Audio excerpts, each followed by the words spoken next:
All right, we're back. What's up, Graham? How are you doing today? Good, man. Doing well. What about yourself? It's good. It's good. We're a week out from Bitcoin 2024. Price is pumping. The Finally, I feel like it's been sideways or down for a while, but hey, that's life in Bitcoin. yeah. After the Mount Gox fears a week and a half ago, it's just bouncing right back. Germany also selling. Actually, that was the most recent thing. Germany selling in the Mount Gox fear before, and now we're back where we were prior. So hanging in there. Yeah. Well, guys, as we said, next week is Bitcoin 2024. Our team is going to be there. We're excited to see you guys. And what we're going to be doing is showing off some demos of our product at the booth. You can find us in the enterprise section. And Graham and myself also have panels. Graham's going to be speaking about institutional Lightning adoption at 4:30 on Saturday. He'll be with Jesse Schrader from Amboss, Taj Draya, and Alex Bergeron. And any information on the panel you want to share at all, Graham? No, I mean I think it'll be a good one. I mean, for anyone that doesn't isn't familiar, Taj was one of the creators of the original white paper for the Lightning Network, and then it'll just be a really interesting, I think, conversation around Lightning, how we're seeing adoption going, where we see that adoption at, and the focus on the institutional side of things with larger companies, how can they leverage it, all those things. So should be a really interesting, fun conversation. And yeah, I would recommend anyone going to come check it out. I think it'll be a really good one. Yes, awesome.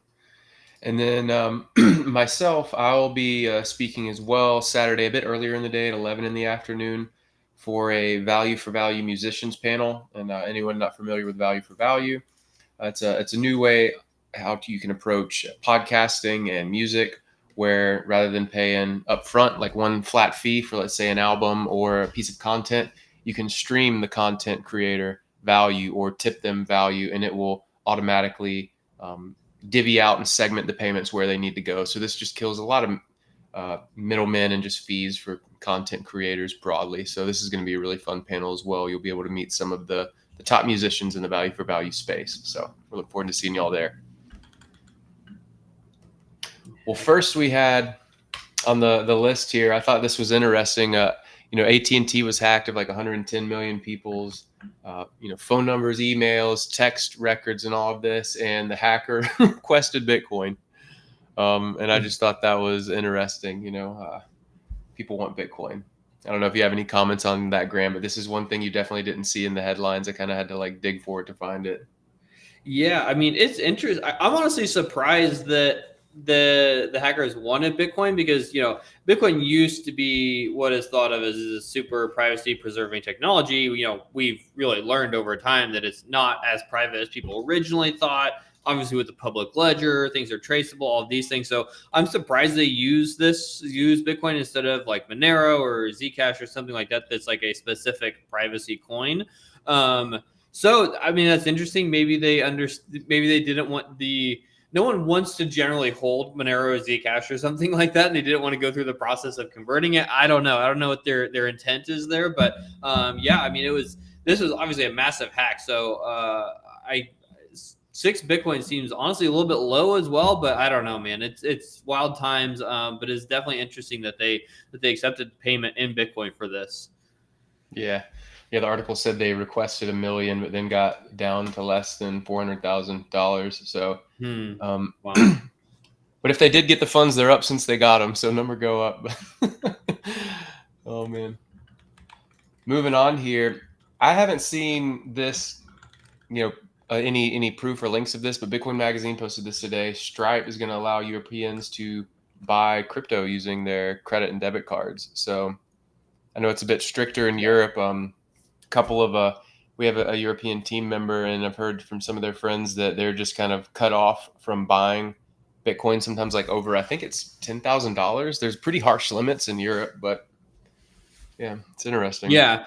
I mean, yeah, it's cool to see again. I mean, if anyone knows kind of history, Stripe used to allow you to, I think it was accept Bitcoin like on their platform and like, I don't know what year it was, maybe 2014, 2015, something like that. They ultimately killed it off because of like low usage. Well, like obviously that's very early for kind of the e-commerce. For one, the e-commerce use case of Bitcoin, as well as when people think about that today, well, it's obviously going to be over Lightning and not necessarily on chain.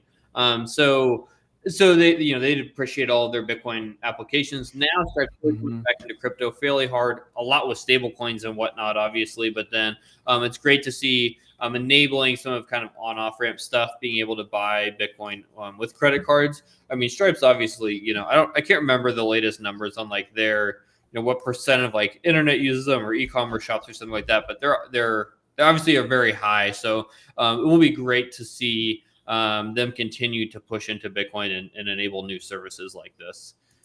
Yeah, yeah, and pure speculation, but there was someone who posted on Twitter they went to buy a home in Europe, and because the sources came from Bitcoin, even though they moved the money to fiat to buy the home, they were not allowed to move forward with the purchase. So, Mm. maybe Stripe coming back because they are such a major player, it just still gives maybe regulatory bodies like an easier way to track and understand, the source of money, trying to kind of like narrow in users on these more common payment rails or ways of buying, who knows, but regardless, there's some adoption happening in Europe.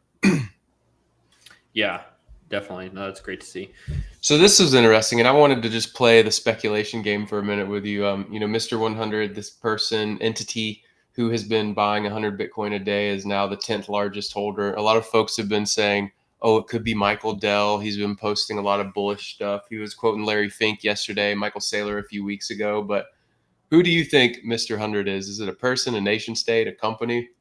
I honestly, I had not really heard of Mr. 100 until this. I think I'd seen him around like here and there, but I didn't know that that was like continuing. So like that's freaking insane. I mean, to buy 100 Bitcoin a day. I mean, I wish I could do that, but that's I have no idea who it could be for. Like, I would even bet that it's like just a rant, like a no name kind of person that's not in the public at all, and this kind of just uber wealthy like individual that's just kind of like off on his own.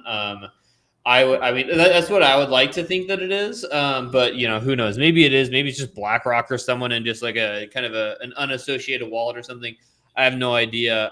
But yeah, it's definitely 100 Bitcoin a day is definitely pretty incredible. And then now it's 10th largest Bitcoin wallet. That's pretty insane. I mean, there's some large wallets out there. So to be inching into the top 10 is incredible, and I'm interested to see where it goes. Like, does it go to top 5? Does it like where does it end? Yeah, in the next 2 weeks, it'll be, I think, 2 years straight of purchases. It's pretty Wow, consistent, but it's huge. that is Big that's number. that's a lot. Yeah. And then one of the other headlines, we don't talk about this enough. One thing that happened today on Hacker News was Bitcoin and the Lightning Network came about, and a lot of folks were making comments that were, I think, uninformed. And whenever I see something like this, I think it's always worth mentioning.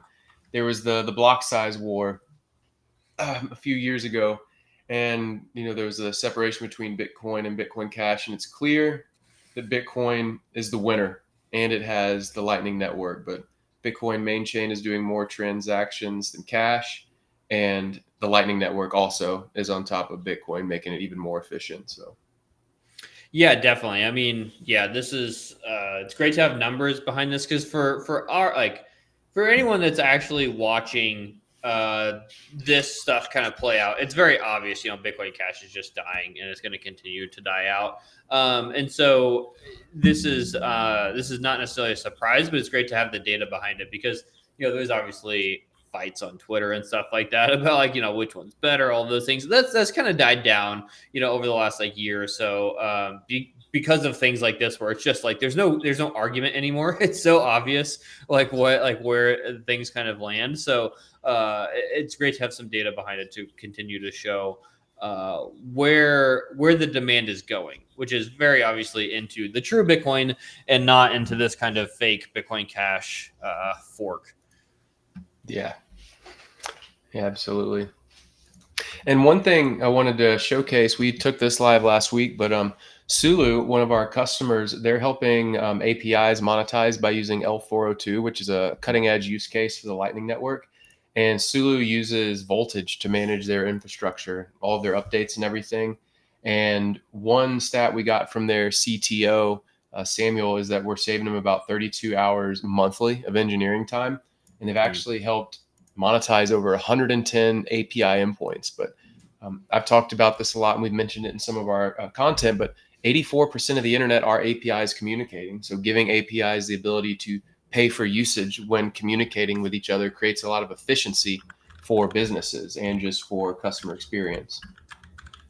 Yeah, no, definitely, and that's this is great. I mean, I love Sulu. Shout out to Sulu because I think that L402 and stuff is we've talked about it, a decent amount on the show. I mean, over the last like several years. I mean, the concept isn't necessarily new. It's new in the last several years, but it's great to see people like Sulu coming and bringing it into like the real world, developing products and services around it, making it actually easy and straightforward to use. So we're really excited to be working with them, and I love like the product and actually being able to enable services like this on top of it. So I'm excited about this case study. It's great to see people. It's great to see people starting to like develop on it, 110 endpoints and continuing to grow. So that's really exciting to see. Yeah, and a quick quote here from Samuel. He shared that onboarding was one of the most straightforward things he's been through. Lightning can be daunting for engineers if you're not familiar, but the voltage process was easy, set up in hours, and they had the tooling they needed to get building. So this is cool.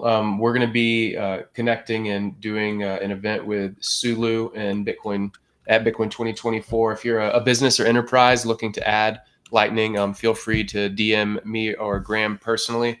We're hand selecting folks that do attend. So if you are a business exploring the solution, feel free to reach out. We'd be happy to connect with you and invite you to hang. And we're making some collaborative content with Sulu as well, helping tell the story and paint the picture of what is possible with API monetization in L402. So we'll be releasing those probably in the next month. Our developer relations engineer, Austin, is working directly with the Sulu co-founder, Samuel, who's their CTO. So we'll be excited to release that probably next month. So stay in the loop, follow us on social and connect on our Discord. But that's what we had on the show today. Anything else you wanted to share or say today, Graham, before we head to Bitcoin 2024 next week? No, I mean, I think that covers it. So yeah, definitely hit us up if you're going to the conference. Would love to connect with you. And yeah, just stay tuned. It seems like I think this year's conference will be really interesting. Seems really seems high signal, as well as the new location, which will be a good kind of breakup from Miami that's been in the last like several years. So seems like a great time. Hit us up, stop by our booth. Yeah, would love to connect with any of you out there that are interested in leveraging voltage. Yes, all right, that sounds great. Well, guys, we'll see y'all in Nashville.